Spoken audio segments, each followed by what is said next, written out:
And we are live. What's up, everyone? Welcome back to another edition of Respect the Craft. This is episode number 74, and I'm joined by Piers Austin from Shooting the Shit. How's it going, sir? It's going very well, man. Thank you so much for having me. It's a pleasure to be on your show. Honored that you asked me to be on. Oh, thank you for coming on, man. It truly is a pleasure here. Because again, like I was telling you before we went on air, I've been a big fan of what you're doing, the creative things that you're doing, and it's gonna be a fun combo here. I gotta say, this is interesting because I have to say, I would say good morning because of where I am, but I guess good evening for you. Because what time is it over there right now? It's midnight. So okay, so technically good morning. Dude, I literally just walked in the door from being at a PWA show. I went to go and check out and see some friends there and see them do their amazing thing and catch up with everybody, and just amazing show. Everyone should go and check that out on Fight TV as well. PWA, they put on some amazing shows. Oh, that's awesome. That's always great to get to support the local indies, which I gotta say, when you were telling me, oh yeah, I'll be back in time, I'm like, wait, so you're coming from a show? I'm like, this man's voice is gonna be gone. No, well, I wasn't working on this show. I wasn't working on the show. I was just there to hang out and catch up and watch the show. Okay, no, that's awesome. Again, always supporting, and again, it's always good to get to see people as well that you've gotten to work with and be around. But before we get into all of that, I have to ask you the question I ask everyone that comes on, and that is, you heard the name of the show. It's called Respect the Craft. When you hear that term, the craft, what does that mean for you? I mean, I think it's the overall product, really. You know what I mean? Like it's everything that goes into the craft. So it's the performers that go through all the training, all the dedication, the diets, the ups and downs of what pro wrestling can bring. To me, like, these people, they should be respected. They're incredible. Like, a lot of people, like, to go in there and perform in front of a live crowd, man, that can be terrifying for a lot of people, right? So to have that confidence to go out there, in a bathing suit and perform and have that swagger and have that confidence and put on some amazing athleticism, to me, that is the craft. Like, everything that goes into the business is the craft, because that's what it is, right? The wrestling craft. Hey, there you go. Which, that's also why I wanted to have you on as well, because not only, again, you are part of the business as well, fellow commentator as well, but also a podcaster. And that's where I got to get to know you through your channel, which is now Piers Austin, name of the channel there. But I got to know you when it was the NWA Pod Network. And I have to ask, what was it that got you into that side of things? What was it that got you into the podcast game and made you think, you know what, I want to share my opinions and my voice on this platform? So, probably interesting enough. I started a Facebook group, which was basically like, I really like enjoy wrestling belts, right? Like, call me a mark or whatever, but like, that to me was one of the things like I always enjoyed about wrestling. And I always said as a kid, when I'm an adult, I'm going to have a couple of them, right? You know what I mean? Just to have them, right? And, I've been fortunate to have a few. And, I was seeing these groups. And I'm like, man, like, there must be like Aussie wrestling fans that are into belts as well. And maybe we can start a community of like sharing, like, buying, selling, trading, whatever the fuck, right? So I started that group. Then I was like, you know what? Like, and I started seeing these other little Facebook groups having these like Facebook lives using StreamYard and shit. And I'm like, fuck, I could do that. Like, and then I started like, wrestling friends that, I know. We started doing basically Shooting the Shit was supposed to be like a group podcast with like 3 or 4 of us. And, it just happened to be like, after the first episode, it was just like, okay. Like, we kind of like continued it for a little bit. And then it was like, okay, I was like, I'm going to try and like reach out to wrestlers. And, I reached out and, got Maven Bentley, who was, one of the promoters for Combat Zone Wrestling. Yep. Shout out to Maven. That's a guy I've gotten to have a few combos with. Awesome dude. Yeah, great dude, man. And so I had him on, and I was like, okay, cool. And then, after I had him on, like, I can't remember. I think I had on like Tim Storm or Okay. like yeah, and then like Thunder Rosa, and when she was the NWA Women's Champion, that was like my third interview, and then That's insane right there. Just like, sorry to cut you off, but that's yeah, 3 names right there, especially at least with Maven, it's like insane because of just my area. But then it's like, okay, you go Tim Storm and then Thunder Rosa, like nothing. Like 3 interviews. like yeah, I actually think Tim Storm was after Thunder Rosa, to be honest, But still, so that's even crazier. That's the second interview. Like yeah, it's a names right there. Like that's great. and then it was like Zicky Dice and you know, Messiah, who was a wrestler for XPW and CZW Yeah. back in the day. And then like I had I think Corporal Robinson. Okay. Yeah, I'm a deathmatch fan, bro. So Oh, hey, I was I gonna say just from watching you, and I'm like, I can see that lovely belt behind you, that CCW title. So yeah, man. Yeah. So I had a lot of like a few deathmatch guys on. And yeah, and then it just sort of snowballed from there, really. gotcha. So from that, now starting it up, it's like, okay, this is cool. I'm doing this. What made you decide? You know what? Let me now actually make this a brand, make this into a thing, and now actually, you know what? Let's do this. Like, let's shooting this shit become something. Um, I always said like this is going to be fun. This Okay. is my outlet. So um, whenever like I had to do a podcast with someone, like I never really got overly nervous upon meeting someone. You know what I mean? Mhm. Like I was more like, oh, cool, this is going to be a cool conversation. There's some Yep. cool shit I want to know about this person. You know what I mean? Like I appreciate them giving me their time. Yeah. Um, and you know, by then I was like, okay, like I'm feeling like I want to take it up to the next level, and then getting the proper equipment, for example, and and really sort of trying to set up my space where it's like my space instead of like not just a fucking setting my laptop up in the kitchen. You know what I mean? Like that, put it into a professional setting, make Yeah. it look and sound as professional as possible. And I'm one of those people that once I start something, dude, like I'm just fucking all in. And if I'm Yeah. going to do something, I have to do it correctly and I have to work my ass off. That's just the nature of who I am. Gotcha. So with that being said, again, it's definitely shown. Like I said before, went on the air again to see how the channel's grown. And hey, even this past April, with at least the name showing the shit uncensored, you got to celebrate 200 episodes of it, and that's no small feat right there. That is insane to get to do this and be as consistent with it. Um, for you, what's keep you going though? What's kept you going, wanting to do this, and especially with everything else that you had on the channel at the time? What was it that made you say, you know what? No, I need to make sure I continue to put out this content on a weekly basis. It was just something that I committed to. Yeah. And I committed to one episode minimum a week. Okay. And, you know, for me, when I started this, I always wanted to bring on Australian talent because there is so much amazing talent here in Australia.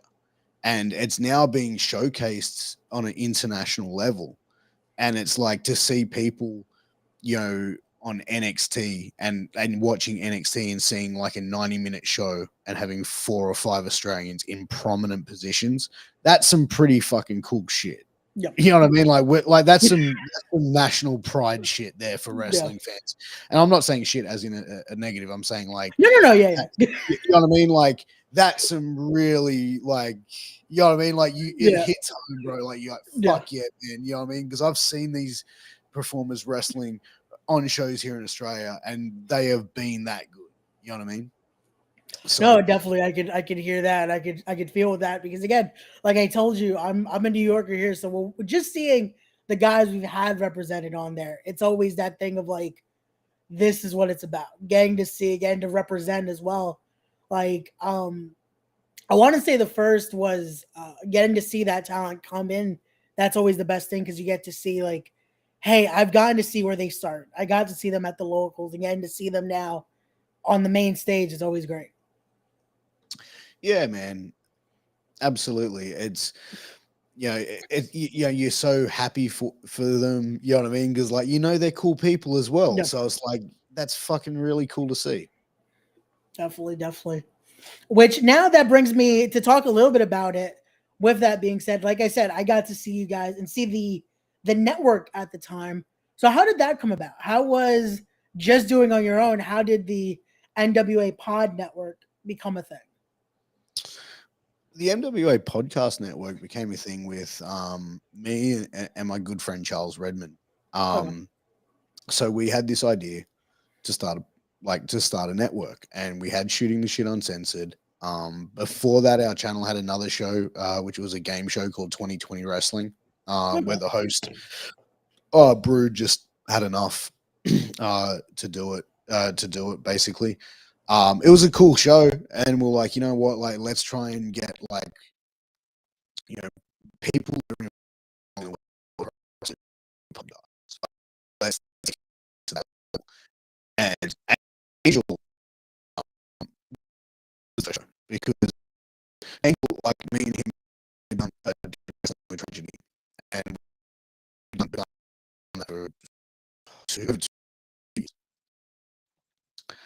And I said to Angel, I go, you are a funny motherfucker. Like, I just want to turn the microphone on you and the camera and like killing the business. And you just fucking say whatever you think about what's happening in the product and just, you know what I mean? Like, and he was like, yeah, fuck it. And I was on the, like, I guess I was the co-host sort of thing for the first few episodes, but I was trying to remove myself from that because I wanted this to be like Angel's show. Like I wanted it to be centered around him. And I feel like because of the Wrestling with Tragedy connection, it would be like, oh, this is a Pierce and Angel project. And I wanted it to, the attention and everything to be on him.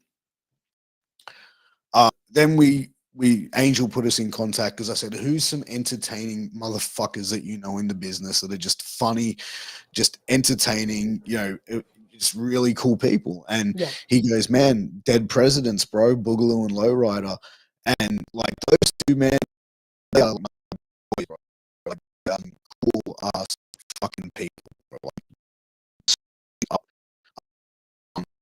and he's been around for a long time. And like, and he's,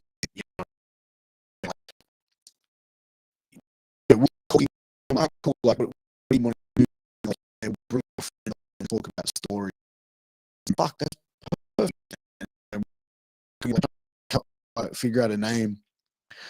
And Boogaloo, he goes, we got the name, bro. I go, what is it? And he goes, Knights of Gimmick Table. And I just went, fucking brilliant.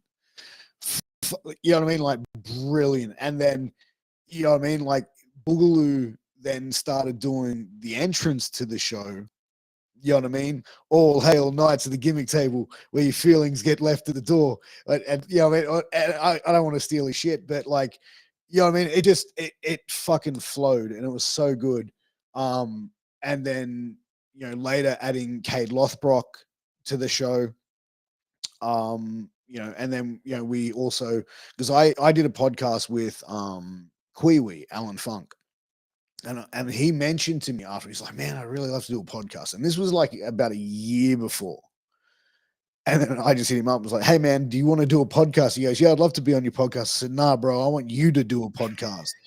And like, we then started, he's like, what? And I'm like, let's talk. And me, him, Angel, and Charles, like Angel then became like one of the partners of the network. And then like, so Alan came on and they talked, and then Alan and Angel had this amazing banter. So I was like, I got to fucking work out a show for these two to do, because this is fucking awesome, right? Yeah. And so Alan comes on, he starts doing Get Funked, and like he's interviewing like some of like really cool people from back in the WCW TNA days, his Lucha Libre USA days. and having some cool conversations and conversations with some people that had never done an interview, bro. Like I think Evan Courageous like was the only interview he's done is with Alan. So there's a, you know what I mean, like there's so, you know, there was so much amazing content happening. And then, you know, the, like, obviously when Vince Russo sort of sniffed, like not sniffed around, but sort of, I mentioned what I was doing, you know, I'm teasing, but, you know, and he said, hey man, like, why don't you like try and turn this into a profitable business? And, you know, this is what I'm working on. You can have your own platform on the Realm Network. It'll be like Russo's brand, Hameen Media Group, and NWA Podcast Network. And I'm like, well, bro, majority of the people that I'm in it, like having conversations with on my show, are Australian talent. He goes, that's brilliant, bro. Like, that's awesome. It brings this international feel. And like, because I said to him, I go, look, you know what I mean? I want to make the core of my show about the Australian scene. And that, Yeah. you know what I mean? Like, and I still do. Like, that's always going to be the main center point of my show is the Australian wrestling, because I want to promote it as much as I can because I love it. It's great. Yeah, of course. Yeah. You know what I mean? Like, it's an awesome environment to be around. People, the people I get to call matches or even just to hang out with as well, man. They're just amazing people, bro. So if I can, my small little platform, bro, you know, help promote them and do whatever I can as well, bro, to do that, fuck yeah, man, cool. And I have amazing conversation in the process. And Vince was like, he was super excited about that. He's like, fuck yeah, man, this is awesome, blah, blah, blah. And then, you know what I mean? Like, everything that happened with Realm and the new network, it just became too much to invest to really push through. And the long, like the earning potential and stuff, like when you weighed it up, we just went, it's, you know, we're not going to get that at least in like 2 years. And that's a lot of money to invest. So we then went, you know, respectfully, you know, I spoke to Vince and he was cool. I said, hey, listen, this is the situation, blah, blah, blah. And he goes, okay, no worries. I get it. I said, maybe in the future we can do it again. He's like, yeah, absolutely, bro. You know, all cool. And then we just continued it on. And, you know, in that meantime of going on to, you know, the Realm Network with Russo, we're like, well, we still want to do live shows. So then we launched another 3 shows. The Funkin' Kingpin show with Alan and Angel. Yep. And then we also did the Wrestling with Sports and the NXT Roundup. So, you know, I mean, the Dead Presidents, Boogaloo and Lowrider, they did that show. Yeah, and even like Killing the Business, by that stage, we had King Mega and Glenn Sexton as the co-hosts and Glenn as the producer. And Glenn was the lead producer for us for a long time and did a lot of amazing work.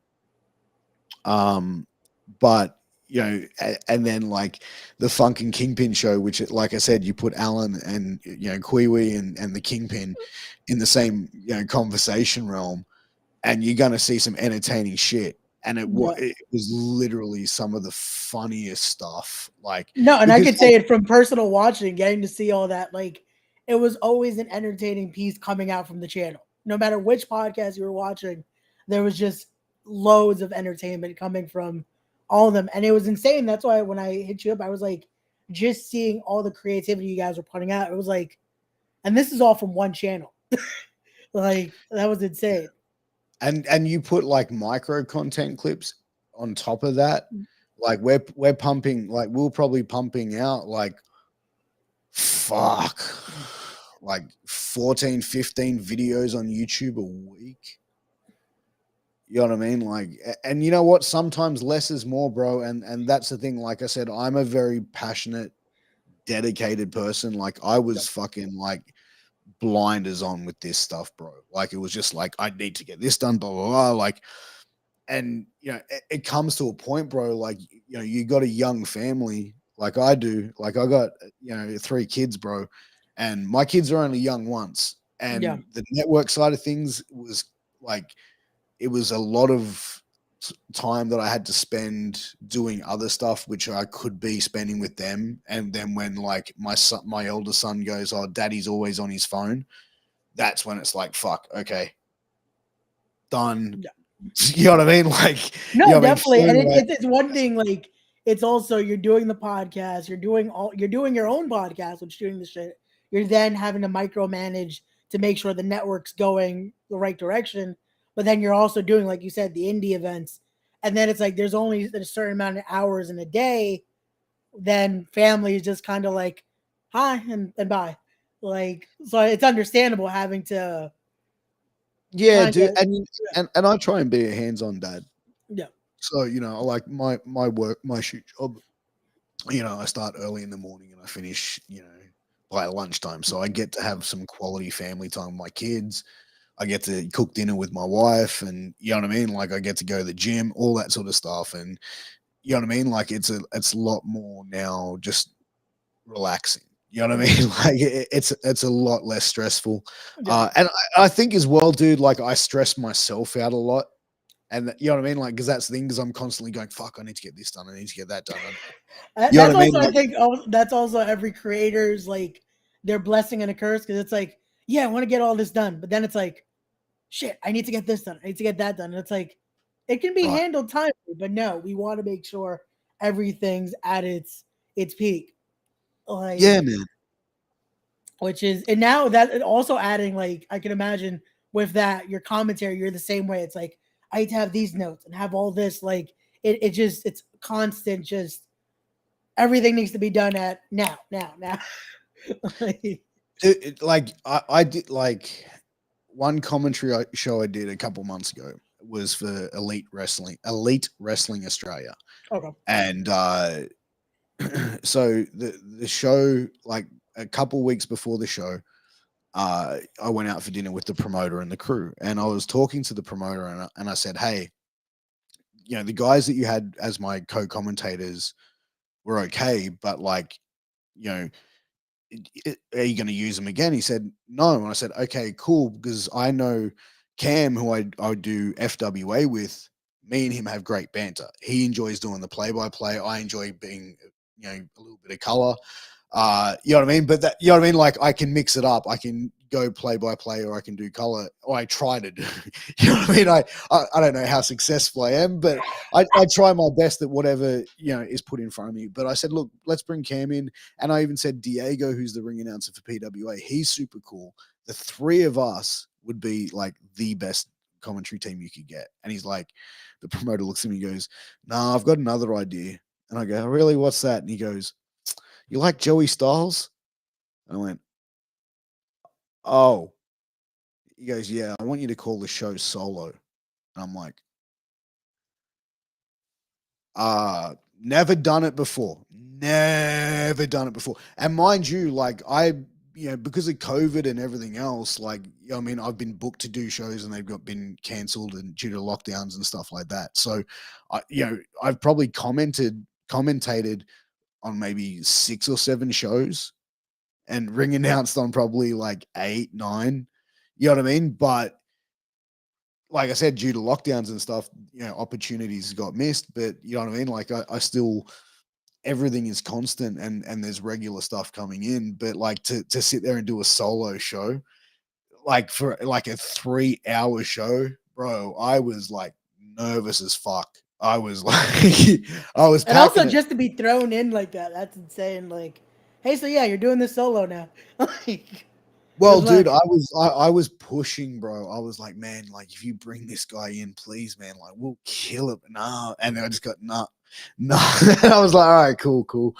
And then like I haven't even heard the show back. So, but like I felt like walking away from it. Like I wasn't like going, I'm the fucking man. But I was walking away from it going, you know what? I think I did like I did better than I thought I would have done. And that was like I walked away going, I'm kind of proud of the effort that I put in. Uh and not to pat myself on the back or do a Barry Horowitz here, but like that to me was like something that I was like, you know what? That was pretty cool. hey, there you go. And I feel like that's something that's always gonna be there. That humility of like, I don't want to say I killed it, but it's like when you hear it back and you get to hear the actual the boys saying, "Hey, that was great." That's when you feel like, okay, I did my job. Yeah, 100%. Yeah. And I always go back and try and get feedback off as many different people as I can. And, Yeah. I'm very fortunate to have, probably two of the best in our country, who are friends of mine who do PWA Black Label. And before every show, like I'll go to them, Andrew Rose and Chris Gale, I'll go to them and say, hey, any advice, any tips? Hey, blah, blah, blah, whatever. And then after the show, I'll go, hey, have you seen the show? Yeah, I did. Okay, cool. What do you think? Let me call you tonight. And like, then get like, or like Andrew Rose will send me like so much points, and so will Chris Gale. They put so much like care into listening to what I'm doing to give me that feedback. So I take everything on board and pay attention to every single detail, because that's how you improve. Like, you can't sit there and go, fuck, I thought I killed it. What the fuck? You know what I mean? You got to look at it and go, okay, these are people that are at the top of the game, right? So they're telling you the things you need to do to improve. So take that shit on board, listen to it. Don't but people. And I feel like that's a lot of a thing in society today. It's like you give someone feedback. Yeah, but or they come and say, hey, can you give me advice? And you go, okay, cool, here's the advice. Yeah, but there's no but. You ask for advice. Here's the advice. It's either take it or fucking don't. You know what I mean? Yeah, Like, it's one of those that it becomes like, okay, so what do you want me to tell you? And I'll just tell you that. Because it's annoying to hear that. Like, I'm a person that, especially with my commentary now, I just want to hear, okay, what does the promoter think? What do the fellow workers think? I'm like, okay, I can work on this, I can work on that. Because it's like, again, we're still learning, we're still trying to make sure we put out the best product we can. It's like thinking immediately, like, no, I'm doing this, like I got it. Like, no, learn yeah, from those that are doing this, and again, respect the craft. No pun intended to the name of the show. no. Like, I completely agree, man. It's take the feedback, and you know what I mean. Like, not all the feedback you're gonna get is right. You know what I mean? Like, as well, but get the feedback from people that like are experienced and that you respect, that are going to give you that time of day to give you that feedback. And it's up to the individual. You know what I mean? But I give it to me. Let's go. Oh, definitely. With I that being, always start with, what can I do better? there you go. That's that's always the best thing, because that also, again, that helps you improve, and that makes you now start to look at things like, okay, I can study this, I can do this, and make sure. And which, again, I feel like, not to um just because we're podcasters, but also I feel like usually that's also what helps, is having that podcast vibe, having that you already have a voice here. It Yeah, usually can translate well for commentary, because you already have that liveliness, especially with you. That's why I was like, okay, when I heard you also do commentary, I'm like, makes sense. Like, your intros, you could hear it. You have that presence that's like, okay, this thank guy is going to engage me in those first 10 seconds when you're on commentary.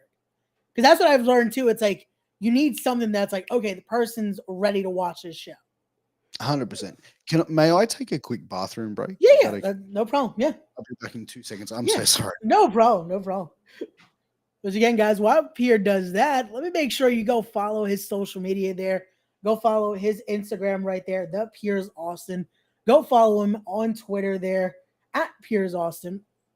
Go follow his Instagram for the Shooting the Shit Uncensored at STS Uncensored on Instagram. Twitter, the same at STS Uncensored. And as well, go follow the channel, guys. Go follow me on Twitter, Ray underscore Sanchez 27. Go follow me on Instagram there, Ray underscore Sanchez 21. And there you go. And here we Man, go. what a seller you are, bro. Hey, I got to make sure I saw everything. But you know what it is with me? I also make sure I'm plugging the guest as well. So that way it's That's like, no matter what, the attention should always be the guest. It reminds me, absolutely. and I was gonna bring it up with you, because again, as the podcast you've done, I feel like the most funniest, just because of internet connections, has been your DJ Hyde interview, Oh, because that was you selling for so many mishaps. Which, when I had DJ on the podcast, I was like, I really hope his internet got better. Because all I did could you think get it? about was that's gonna be like every few seconds, cutting in, out, in, out. Mm. but that's the kind of thing, right? I love um I love live like podcasting, right? Yeah, Like I've got friends that are like my best friend is a recording engineer, right? And yeah, he's like he just cannot believe that I do my podcast live. He's like, "What the?" I go, "I just like the fucking rawness of it, bro. yeah. Like the uncensored of it." And he goes, "But you don't do any edits to it to put on audio." I said, "No." I said, "What uncensored, bro? This is uncensored, uncut." You know what I mean? Like, if we have some that are really, really bad, then like I'll say to Charles, who's my producer, you know, like oh, the producer for the show, not my producer, I should say. Um, but I'll say, hey man, like there's some audio that needs to be tidied up or something like that, and he's a whiz with that sort of shit. So he fixes up pretty quick. But like overall, man, like I think as well, you just need to be able to flow. Yeah, no, and that's been my best thing with this. Like all the I used to do the original podcast I did was called the Laws Roundtable. That would be a podcast I would record, edit a little bit just to tweak some things, and if there was something that was like, this didn't flow well, I would cut out. And for a time, it was interesting. People enjoyed it, but I just felt like there's something missing. And like I think it was always the live part of it because I like to see when the comments are there, see people interact because it gives you something else. It doesn't feel like, oh yeah, I'm interviewing this person. No, we're just having a conversation and people are watching us. If they want to chime in, they can chime in. And it gives you something else. Yeah, dude, and I always try and like I don't know, I try and steer clear of like the heat seeking shit. You Yeah. know what I mean? Like if I've got like a guest on and like there's some hard questions to be asked, I'll ask them. Don't worry. But you know what I mean? Like it's not going to be the center of the thing. Like I've heard Yeah. some podcasts, like you know who Ian Rotten is? Yep. Yeah. So like, dude, like I said, you know, deathmatch. You know, like, dude, right? I'm a deathmatch guy. I enjoy it. It's one of Yep. those guilty pleasures, right? So I heard a podcast with Ian Rotten where the podcaster was just like fucking hammering him, and I'm like, and Ian stayed on this. Like, dude, if that was me, I would have gone fuck you and hung the. You know what I mean? I would have gone and fuck you. that's one of those things that I know people do it on purpose. That it's like they want to get someone that has heat right now, and they just want to get those clips that it's like, oh yeah, this person had this to say or this. Like when I saw you had DJ and I heard the interview and I was like, okay, he kept it the right way. Because when I had DJ Hyde on, I saw my comments. A lot of them were about certain scenarios, and I was like, okay, we're gonna talk about a certain thing, and we brought up the tapes and all that and how it was filmed, The and distribution. the description, yeah. And again, I said it the way that it's like again, because I've been a fan of CZW, and I respect DJ Hyde for being a smart businessman as well when it comes to certain things in the business. So I was like, you know what? I want to make sure that hey, we're gonna do it in this light. That doesn't have to be the oh, there's a narrative to why I'm interviewing it.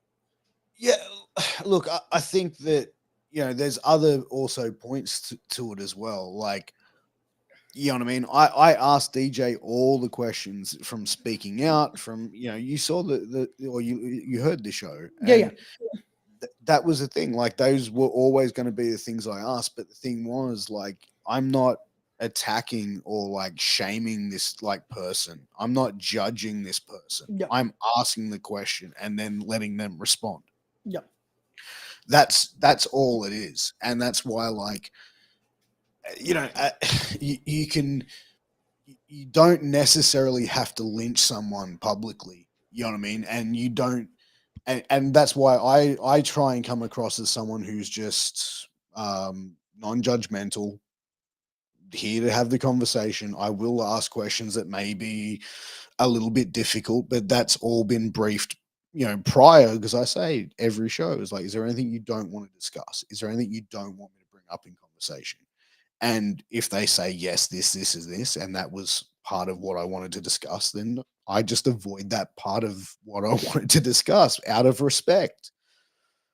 No, and that's great because that also again, like I said, that keeps people's eyes on podcasts being like, okay, I can do more of these. Because it hurts the whole game of podcasting when an interviewer is just like, no, I'm gonna make sure I just put the heat on them, heat on them, heat on them.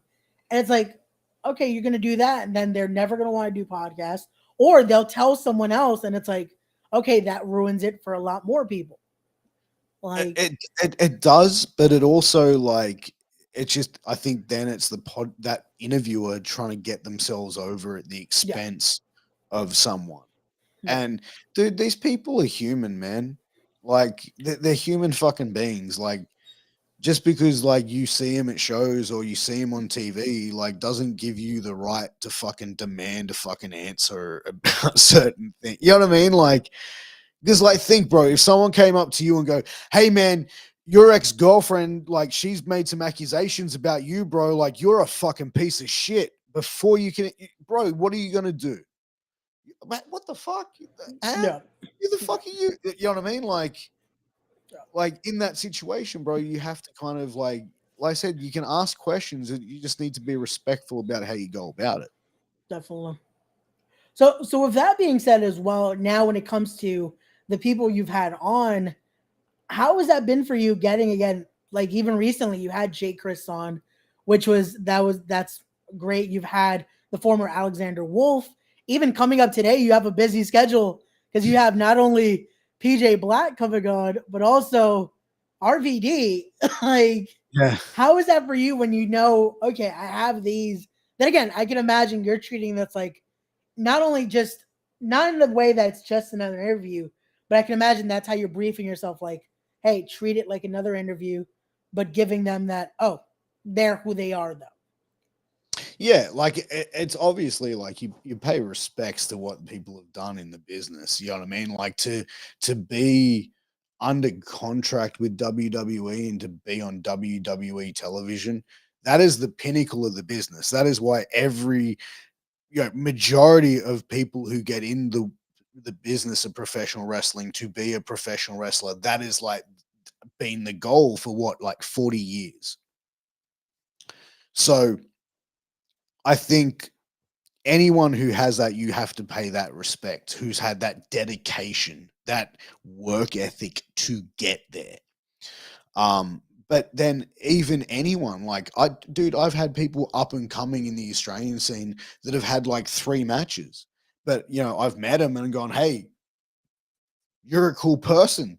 I reckon we can have a cool conversation. Let's come on the fucking show and just talk shit and talk. See, and that's what I love about it because again, it's funny because to me I feel like okay, this is what I'm doing with the tri-state scene.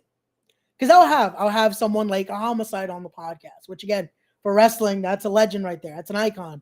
But then Great. also I'll have an up and coming guy that maybe he's just starting out with his career. Like I had now he's starting to get a little more buzz. Desmond Cole, which in the tri-state he's been making his name. Now he's trying to spread out a little more in the states, and it's like I feel like that's what we're supposed to do. It's like to me, I'm never about putting myself over on the podcast. It's always hey, we're trying to help out the guest, make sure hey more people can get their eyes on, watch what they're doing, watch wrestling, support indie wrestling. Like getting to see that is always great. Dude, like pro wrestling's a pretty fucking cool thing. You know Yeah. what I mean? Like it's pretty fucking cool. And I've dropped so many F bombs on this show and I didn't even ask if that was okay. I'm sorry. It's You no, knew what you it's were getting with me, brother. You no, knew and what that's you were what that's getting. why I was like, it's funny because that's why even when I did the title, I didn't censor it because I was like, I know with you it was gonna be, I'm not even gonna say yeah you could curse because I just knew it was gonna come out. Which again, Yeah, that's what I I'm wanted though. I sorry. That's wanted the natural Piers. I didn't want let me censor myself. You're known to be uncensored. Do what you want to do. The show is fine. It's we're not PG here. It's okay. no, that's awesome, dude. But yeah, man, like wrestling's a cool fucking thing. And like anyone who's involved in it, bro, like, and that's why when I look to have a guest on, it's like, who can I have a cool conversation with? And it's like now, like to be involved somewhat of their shows and be a part of it. I mean, commentary and ring announcing, a small part of it. I get to play a small part in what they do.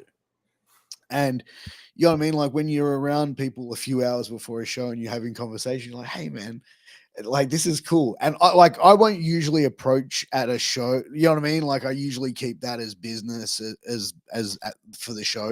You know what I mean? It might be a passing comment, you know, hey man, we got to fucking talk soon. Yeah, bro, hit me up. Okay, cool. And then we'll leave it at that. Like tonight, man, I saw one of the guys I've been wanting to have on, and I was like, hey man, blah, blah, blah. Yeah. And we had a bit of a laugh. I said, hey dude, I've been wanting to get you on. He's like, yeah, dude, just hit me up on Instagram. I'm like, all right, man, cool, sweet. Take care, brother. And I'm out. You know what I mean? Like, No, I don't go to shows to recruit guests. gotcha. It's just like people you have cool conversations with, and then it's like, hey, like like I have some people go, hey man, can I be on your show?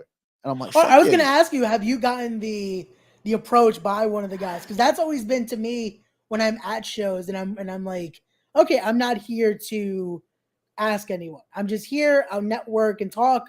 If it comes up in conversation, cool. And I'll get the, hey, so when am I gonna be on your podcast? I'm like, oh, okay. Like, that's always interesting. Well, that's the exciting part, bro. Like it's the fun part as well. Like, you know what I mean? Because when someone hits you up, it's like, fuck, man. All right, cool. They see a value in what I'm offering, and dude, I don't really say no. You know what I mean? Because it's like, all right, cool. You know what I mean? Like it just, but even then, it's like, okay, cool, man. Like I want to try and have a cool conversation, and I'll reach out to people as well, and every once in a while, like, you get a message and it's like, okay, cool, man, blah, blah, blah. Or like I've had like previous guests go, hey, you should have a chat to this person, this person, this person. I'm going to start a group chat and you guys just fucking sort it out. I'm like, all right, cool. Let's do it. You know what I mean? Like, that's the ultimate, man, is when your guests can say, hey, like, I had a really good time. Let me tell you about my friends, and maybe they can, be a part of your show at some stage. Okay, cool. That's great. You know what I mean? And, you conduct yourself in a professional manner with them. And I think like that's, what I always try and do. I try and be as professional, respectful as I possibly can, um, about the business, to the business, and the people involved in the business. Got you. And I have to ask then, with that being said, was getting into like actually getting now that you're getting to do commentary and ring announcing, was it ever a goal for you to get into the business when you started the podcasting and doing all that? Or was it just uh a just a circumstance that it was like, hey, here's your opportunity. We trust you to be a part of it. Um, it was never my goal. It Okay. was never like, hey, I want to get into it. Like when I was younger, like, yeah, I wanted to be a wrestler in the worst way. Yeah. Like I was like so fucking like I just wanted to be like I just wanted to fucking I just wanted to be a wrestler, right? Yeah. So, you know, me at 17, that's 1999. So like I'm showing my age. I'm 40, right? So like 2000, I'm like, bro, like I'm like I want to go be a wrestler, and I'm 5'6", bro, and I'm like, and like, and it was just like the people around me, like family, just was like, nah, like you can't do that. You know what I mean? Like just so many people that sort of just pulled it down and just sort of like shit on it. And like I don't blame them. I just look at it like I look at now back and go, fuck. If I wanted it bad enough, I would have done it anyway. You know what I mean? Like that's the thing. And like people say, why didn't you become a wrestler? I didn't want it bad enough, obviously. You know what I mean? Like, because if I did, I would have gone and I would have fucking worked my ass off. But I wouldn't have given a fuck what people said. But for some reason, I let people get inside my head when I was younger, and I don't know if it fucked with my confidence, but that's what I put it down to. I don't blame anyone else but myself for not following it. You know what I mean? Yeah. Hey, and I guess it kind of it worked out in the end because you still it revolved. What was going to happen, I guess, ended up happening, and you're still a big part of the industry. Because again, I look at this is media now. This is what we Sure. do is the new radio. This is the way that a lot of people get to promote themselves. You know. Well, and look, that's the thing. Like my opportunities came, like pretty quickly and multiply at one stage, and so I reached out to PWA, which is one of the top promotions here in Australia, and they've produced superstar after superstar after superstar. Uh, you know, we've had performers like the Iconics wrestle through PWA. Jonah Rock, Bronson Reed in NXT, Grayson Waller, who was known as Matty Wahlberg, Persia Pirotta, who was known as Steph DeLander, or now back to Steph DeLander, Indy Hartwell, Dakota Kai. You know what I mean? Like the list goes on and on. And, I had a relationship with the people at PWA because of through the doing the podcast. And I reached out and I said, hey, I want to, is there something I can be to do involved? Like, you know what I mean? Like, is there a commentary I can join? Like, I know you got Black Label sorted, but like, is this, what about ring announcing? What about like backstage interviewing? And I was like pitching ideas because I wanted to be a part of that company because I see what the amazing work they're doing. And I, I'd love to be a part of it. And I'd love to see if I could, bring something to the table. You know what I mean? Like a small part, a very, very, very small part. Um, and it was like, oh yeah, we kind of got people involved in this and everything like that. I'm like, okay, cool. And then I got contacted by them a couple months ago, said, hey, you still interested? I'm like, yeah, absolutely. And it was like, well, hey, let's talk. Let's pitch some ideas, what you want to do and what we think we could do. And, we had a conversation, and that's where the commentary for the Green Label show came up. And, it's a great opportunity to call some amazing matches by, some of the best wrestlers in Australia. And, that is pretty awesome, dude. You know what I mean? Like the last PWA main event that I commented was Robbie Eagles versus Reese Angel.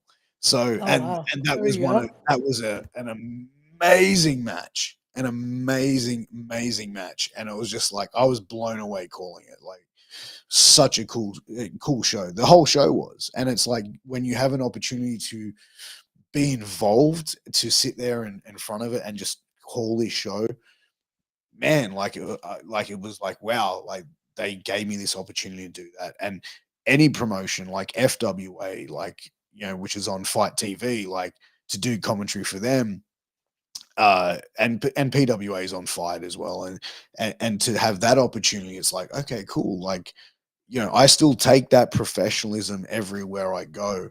And then other promotions like AWE said, hey, do you want to be our ring announcer? Never done it before, but fuck it, yeah, let's do it.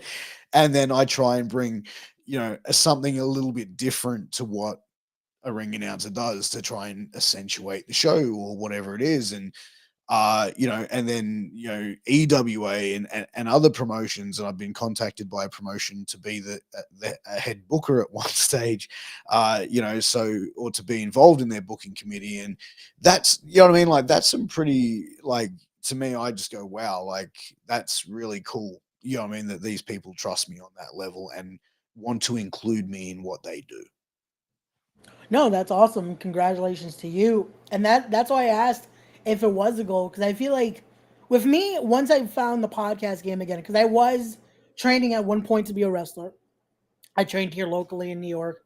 And at one point I was like, okay, this is starting to change direction a little bit. And when I got back into podcasting and doing this, when commentary became available, the opportunity came available, I was like, let's see what it does. And now more and more it started like that, with more companies being like, hey, are you down to do this and do this? And it's something that, again, that voice, because of this, because of podcasting, feels like, okay, Mm. hey, thank you for trusting me with that. Yeah. So And even to go back of respecting the craft, having going in there with the respect of the yep. people that are getting in the ring and performing, and that, uh, and that's the thing. It's like, wrestling is one of the things where it's really built on respect. So for me, when I go to shows, I mean, I show the respect to the people involved. You know what I mean? And that's what you have to do. You know what I mean? No, Because, definitely. it, it's a crazy, it's a crazy world, wrestling, man. It definitely is. And it's one of those things that I always look back and I'm like, this is, I wouldn't change a thing though. Getting to be a part of all this and getting to do that. It's one of those that, hey, this is what we love. Absolutely, bro. Absolutely, So man. It's, you know, it, dude, I find myself getting lost watching wrestling sometimes, man. Like I'll sit there and just scroll through independent wrestling TV or Fight TV or the fucking Okay. WWE network or whatever the fuck I've got it going at the moment. Like, fuck, what do I want to watch? I don't know. Like, shit. There's so many options, dude. That's the best thing now, that I feel like there is so much, but it's like that's always a good thing as well, because it's like you never can have a reason to say, oh, there's not enough wrestling, or I can't find something to watch wrestling wise. Yeah, man. So I gotta Yeah. ask you again before I start letting you go as well. Where did that love for deathmatch wrestling come from? Because I've seen how you with the podcast episodes you've done and the certain guys, and I'm like, okay, so I know it's that tight niche group of it, but what was it that's made you think this is something I want to keep watching? I think I really got into it when I was a kid, right? Because Okay. when I grew up, Mick Foley was like the fucking most insane dude in the world, right? Like, Yeah. it's like, dude, I was 16 when he got thrown off that cell, Okay. and I'm like, what the fuck? And then like you watch the I Quit match with Rock, and then you go and you watch Beyond the Mat, and you go, fuck, this guy's a lovable. Like I think Beyond the Mat, like people fell in love with Mick Foley. I Yep. think in that, like I think that was one of the turning points, which like I think he was going to be this mega baby face, and I in a lot of ways I feel like Mick Foley is probably one of like I think he's highly underrated.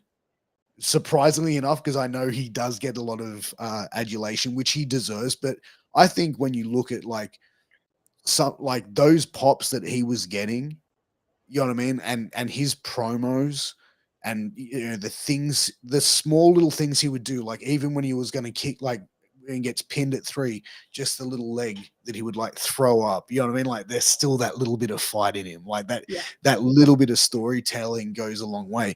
But like I was seeing like Mick Foley. Sorry to get back on a No, it's all tangent. good. So I was seeing Mick Foley, and then I was like, oh shit, what's this? King of the Death Matches, Japan? Barbed wire? Explosions? What the fuck?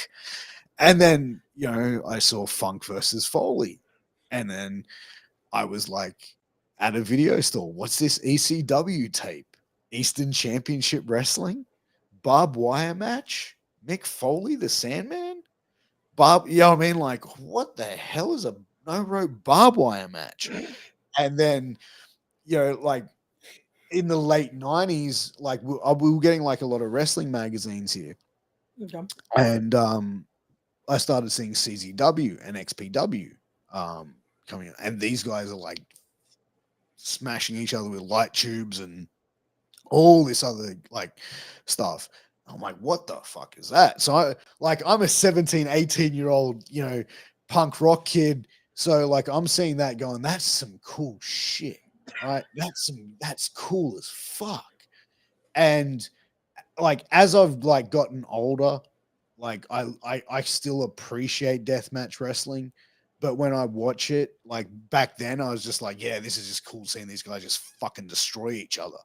But as like I got older and probably matured, I looked at it and was like, okay, like if it makes sense, you know what I mean? Like when you're watching a match, like, dude, I've watched some death matches, like, and guys are walking around and just doing this. It's like, bro, like, fuck, like, Yeah. you know what I It, mean? Like, the art to me, and like, because I've been a fan of deathmatch as well, but to me, I love it when it's still the art form of it.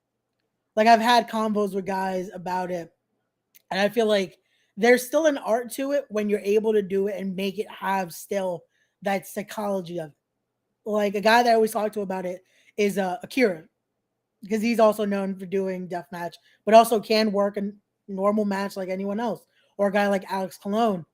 And it's like, okay, if you're able to find that perfect balance, that's like, make it mean something what you're doing in there, that still gives you that reaction of like, oh shit, like this is insane to see. yeah, and I think there's so many good deathmatch wrestlers out there. Like Alex Colon is the fucking man. Like he's the best in the fucking world. And like to see like I said, it's seeing like now you're seeing good hybrid wrestlers and good professional wrestlers step into that realm of deathmatch wrestling who go, you know what, I want to give this a crack. Like, bro, Chris Jericho is what, like 50? Like, like, put it this way, Chris Jericho is the Dave Grohl of professional wrestling. He's been cool for 30 fucking years, and you can't deny that shit, right? He doesn't need to have a fucking death match with Nick Gage. He doesn't need to have a fucking barbed wire massacre match against Eddie Kingston and go through a fucking better barbed wire, right? He does not need that. He doesn't need to do it. He doesn't need to do it to get over. He doesn't need to do the reaction. He's already fucking over, dude. He walks out and they're singing his theme song. But he does it because fuck, who knows, man? Like, he does it because he loves the fucking business. And he's like, you know what? I want to try this fucking cool shit because there's no fucking way in WWE would they ever let this shit fucking fly. So you know what? Fuck it. I'm going to give it a go. You know what I mean? And Jericho is not an idiot, bro. Like, you're not in wrestling that as long as he has without fucking knowing how to protect yourself to the fullest thing. So, you know, that's the whole thing about pro wrestling. It's an illusion, right? Like, it's that's what I love about it, though. That's legit the craft of it. That's getting to make it work. That, hey, we're gonna entertain everyone watching, but make sure we're good at the end of it. That's how you know you learned your craft. That you're able to keep the illusion alive, but protect not only yourself but your opponent in there. well, let me tell you something, right, bro? Like, as a kid, we used to have this like, it was like a theme park, I want to say, and it was Yeah. like called Old Sydney Town. And this place fucking scarred me as a kid, bro. And I'll tell you why, because they would do a thing where it's like really old time with like horses and carriages and shit. And then like they'd bring out this guy who's a prisoner with this thing around his thing like that. And then they would put a massive show on and then start whipping this dude. And I'm like a 7-year-old, 8-year-old kid watching this going, man, like, I don't want to what, like, this is fucked up, right? Like, this is pretty barbaric. But like, it's the same thing with pro wrestling. This is a show. This is what they're doing. They're really putting their body through some punishment. It's not bullshit. It's not Oh no, fake shit they're doing. But like, if they're gonna be doing some serious fucking damage to themselves, like, these people are working smart. They're still trying to protect each other at the end of the day. They're not trying to fucking maim them. You know what I mean? Where that's where I think like deathmatch wrestling used to get a pretty bad stigma, where now I think it's becoming more and more like you see on AEW, bro. Like it's been on American national television or worldwide television, really. definitely. And I feel like that's what now is able to translate worldwide to a point that, again, it's getting something that's not just this is two guys trying to kill each other. It's like, no, they're still telling their art just with a different flavor, if you will, with deathmatch. Well, but that's the thing. Like, there's people that don't like deathmatch wrestling, and you know Yeah. what? That's fine because wrestling is so subjective. Yeah. And I always say, like, wrestling is like a smorgasbord. So you've got your big heavyweights that are gonna like smash and just punch on. You've got your high flyers. You've got your tag match. You've got your hardcore death match. You've got your spot fest match, and all these matches belong on a card because they all bring in, like, you might have a fan go, you know what, I'm here for these like heavyweights, but holy shit, this tag team match that I just saw, fuck, these guys are on another level. And man, that hardcore match, bro, what the hell, man? Like that, I didn't think it would be that cool. I thought it was just like whatever, you know what I mean? Like, so people's perceptions can change once they have this in front of them. And that's why I think the most successful wrestling companies will always, like, their cards are so unique, is like there's different pockets of what they're presenting. Yep. And that's what you're supposed to do, because with wrestling, again, it's so different. It's always, that's why I say it's the biggest, almost, it's theater in a sense. You get a little bit of everything, and that something's going to engage you. And if you're not a fan of any of it, then cool. Don't let us enjoy what we love.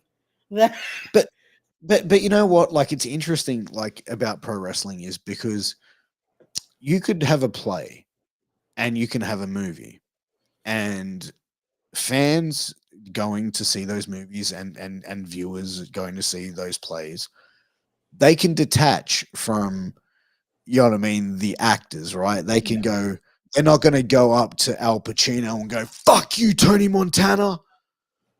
You know what I mean, bro? Like, people aren't going to do that. They're not going to go up to, like, you know, Johnny Depp and just go like, hey, Captain you know what I mean? Like, well, let's also, there are some people that probably would, but not oh, the normal person probably would do that. no, but you know what I'm saying? But like Yeah. in pro wrestling, dude, like it's a different beast where it's like, Yep.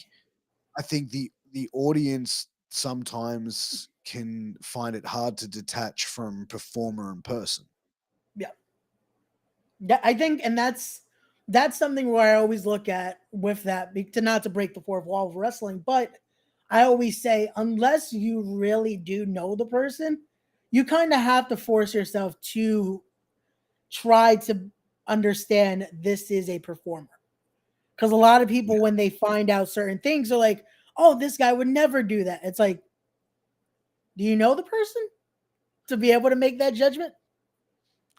And that's the thing, bro. Like I'm like, when I see like wrestling fans and I think people in general like criticize a performer and go, oh, that person's shit. Tell me more, veteran. Like, how many matches have you been a part of? Like, tell me about your WrestleMania moment. Like, what year was it? Because I think I might have missed it. Tell me again how many times that you've been champion or put asses in seats. Oh, you can't make that. You know what I mean? Like, and that's when like I get asked. Like, I'll have people go, "Hey, what did you think of this match? Or what did you think of our match? Or what do you think of this?" And like I can say I can give you an opinion. I Yeah. can't give you feedback.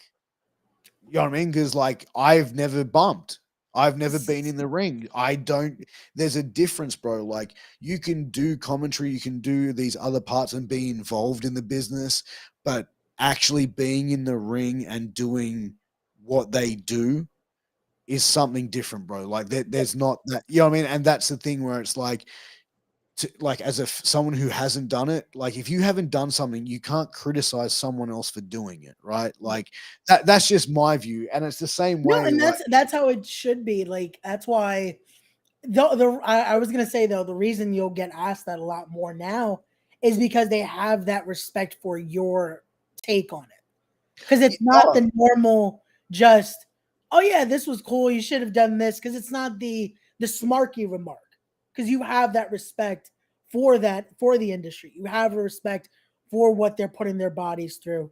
Even though again, maybe you haven't done it or gotten involved in that scenario of it, you still have enough credibility now with the boys that it's like, we can take your opinion as, hey, you're trying to help what we're doing here. well, look, I listened to, you know, I would say like, yeah, I thought it was really good. I didn't understand this, Yeah. and because sometimes like what's happening, it might not resonate with certain people in the audience, and it will resonate with others. Well, this is what it was me. Yeah. Oh, okay. Now I understand. You know what I mean? Like that's what I would say. Like, I was like, actually, I didn't understand. Like, what was this? And that's more me trying to learn more about the Yeah. business as I'm going as well, and asking those questions because it's like I'm not saying, hey, that was really bad. I'm just saying I didn't understand what this bit was. Like, can you? Yeah. And then they'll say, oh yeah, this blah blah blah. See, and that's a respectful manner to do it, because that way, again, you're also learning and you're helping them be like, okay, so let's make it so it's a little more understandable for everyone. Because if that's how you took it, maybe there's more people that had the same question as well. So that works. Yeah, absolutely, man. And like I said, man, I don't walk around, you know, locker rooms and go, hey man, I've got some feedback for you. Because bro, that's not my place. That's Yeah. not my and like I said, I would never, ever do that. Because it like I said, it's bro, how can you go and tell someone how to do something that you've never done but yourself? No. You know? And There that's you why go. I think it's hard for like even bookers that haven't wrestled before, like to sit there and you know what I mean? Like, if I'm gonna book a show, bro, like I would be like, okay, this is what I need. This is what I need from the outcome. go do your thing. You know what I mean? You've got like, depending on what it is. I would never, if I do get into being a booker, I would never go, hey, so this is what I need you to do. I need you to jump from that ladder to that ladder over there and then do a handspring elbow onto the outside and land back first on the concrete. Can you do that, champ? Thanks. No, bro. Like, fuck. Because am I going to do that? No fucking way. So who the fuck am I to ask anyone to fucking do something like that? There you go. The sad part is there is a promoter out there that probably would do that too. And it's like taking the business back 2 steps. You hit the nail in the coffin right there. Like, it, and what I love about pro wrestling now is like it's becoming so what's the word? Progressive in a lot of ways. Like the old stigma of bullying people out of the business and stuff like that.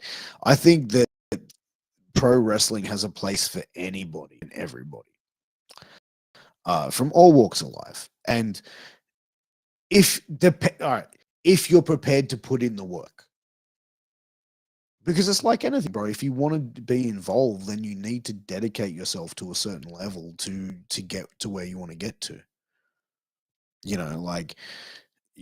Like I said, commentary and ring announcing were opportunities that came up.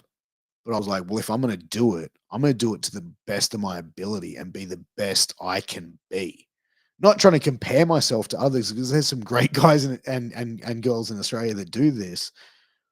But I'm going to try and do the best I can and accentuate these people as best that I possibly can with a microphone in front of me.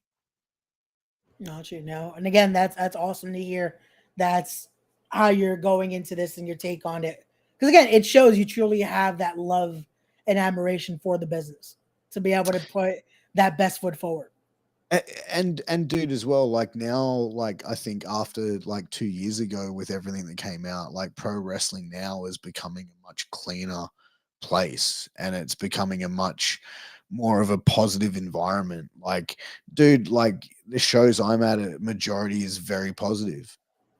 Same. Very positive people, and that's cool, man. Like that's, you know what I mean? Like from fans to performers to everyone in between, like it's just a fun environment. Same. And that's what we needed to be able to again have everyone be able to enjoy this again and have it, especially getting the business side of things. You start seeing, you know what, this is what I fell in love with as a kid, because that's what you want. Yeah, dude. And the thing is as well, man, like, dude, I love the fact I can bring my kids to a show. You know what I mean? And like I got to take my eldest son to a show that I was doing commentary on. And like he was upset because he couldn't hear me in the crowd because we were doing it via like for the show. And but he loved it, man. And like that live experience for him, he was like on the edge of his seat, like just That's awesome. enamored with it, loved it. And like him even being around before the show and after the show, and you know what I mean, like getting to interact with some of these like the wrestlers as well that I know, and he was just like, oh, are you my daddy's friend? Yes. Oh, cool. And like, but then he gets to have that fun experience as well. Yeah. And like that's cool because it's like that's a cool environment for me to bring my kids around, bro. You know what I mean? Like I'm not going to take my kids to something seedy, and you know what I mean? Like, and to be honest, I'm probably not going to take myself around those sort of places either at this stage of life. Got you. But definitely that's awesome, because that's creating that's a moment right there. That's also creating another fan of the business, but also getting to share something that, hey, it's a family affair. That's what you always want to be able to have, something like that. That's like, hey, we can share this love for this. So that's awesome. Well, dude, like even like if it's an overage show, like over 18 show, then like I can't take my kids. But I'm trying all the time. Like I said to my wife, I'm like, yeah, just come and bring him. She's like, yeah, but you're gonna be there for like 4 hours before the show and then 3 hours after the show. Like, no. Like I don't want to be there for 12 hours, like 9 hours. That's one of those things. It's like Yeah. Call time is this. The shows ain't for another 5 hours, but we'll be there. Yeah, You gotta love that. exactly, But exact. But hey, yeah, that's what we do, man. That's the love of all this. But that's brother, I true. don't want to take up too much more of your time. Only have two final questions here for you. And the Sure. first one has to be podcast wise. And I have to ask, who is the gold guest for you? Who is that person that you're still like, it's on your bucket list of I want to have on the show? If you asked me a year ago, I probably would have given you a few names. Okay. Um, Now there's no particular person uh that like I said I really want like bro, I want to have good conversations with cool people that can have a good conversation with me. And, having, certain people like the expectation, bro, I feel as well, like you really need to be able to live in the moment. Because if you go, oh man, I really want this person, I really want this person, I really want to get them, really want to get them. But they're under contract, which may not allow them to do that, then you're just going to set yourself up for disappointment, really. Like, so to me, it's like I want to have amazing conversations with people involved in the world of pro wrestling, whether they're wrestling here in Australia, whether they're wrestling in America, the UK, New Zealand, Germany, Italy, wherever it is, bro. Like, I want to have conversations with these people. And I want to hear about their experiences and I want to have a cool conversation. All right, there you go. That's the best way to put it right there. I only ask because I feel it's funny. When I first started this, I was like, yeah, I want to do this, I want to do that. And then I'm like, I'll probably never get this person. Because I used to be that way as well, that it was like I had a list and I was like, I'll send a feed out. And then I started to notice, you know what? I want to have who I can have on. My a person like that for me was Jimmy Jacobs. That I was like, Yeah, oh, no, I'll never get him cool. on. He's cool. And I messaged him out of the blue one day. I'm like, oh, this is just going to be probably in his inbox. 5 minutes later, sure, when do you want to do it? I was like, oh shit. Okay. So now it's that feeling of just, hey, if I'm able to have a person on, cool. And it's just continuing to support. Like I said, a lot of the episodes that I've done now have been just conversations of, hey, let me get you on one day just to talk about what you're doing. And Yeah. that's always the best. Those are the best combos because it's people I get to actually interact with and actually know that create the best times on here. Oh, absolutely. So, Absolutely. but no, definitely. So now the last question. This is for you could say the podcast for you as a person, career wise. For Piers Austin, what is the end goal?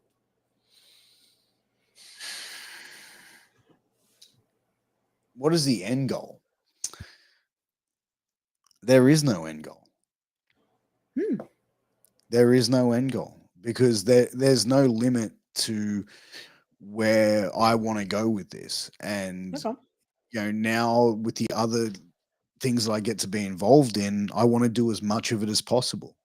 There's, I want to have as many podcast conversations as possible. I want to be on as many shows and ring announcing, commentating, be a part of it as much as possible. So to me, there is no end goal, bro. The sky's the limit. Hey, I love it. That's great. It's funny that was in a similar fashion. That was Jimmy's answer as well because he didn't want to put a cap on what could happen. So that's great. I always ask it just because I feel like, especially with talent wise, that's usually my final question. Just Yeah, because I know the answer is going to be, oh, I want to do this one day or do this. But that's sure. awesome to put that option of, hey, why set the end? Just keep doing what I can do. So that's awesome. That's it, man. But Thank you. perfect. Thank you again, brother, for coming on. For everyone watching, please again go follow Piers. Go follow on all the social media. Links are in the description as well down below. Go follow him on Instagram there at the Piers Austin. There you go, at Piers Austin. Go follow the show as well. STS Uncensored there and on Twitter at STS Uncensored. Links also for the channel and go support again. Like I said, he's killing it today alone. He has RVD on the show and PJ Black, which that is insane right there. RVD is legit one of the guys that got me into professional wrestling. So I'm definitely gonna Hell can't yeah, wait man. to check that out. And again, Pierce, thank you so much for coming on. This was My great to pleasure. get to chat with you. and I definitely will continue to support the channel and all the endeavors you're doing. So, Thank you. guys, as always, thank you so much for watching. As always, don't forget to be wise, be genuine, be real, be better people, and respect the craft. We'll see you on the next one. Peace. Peace.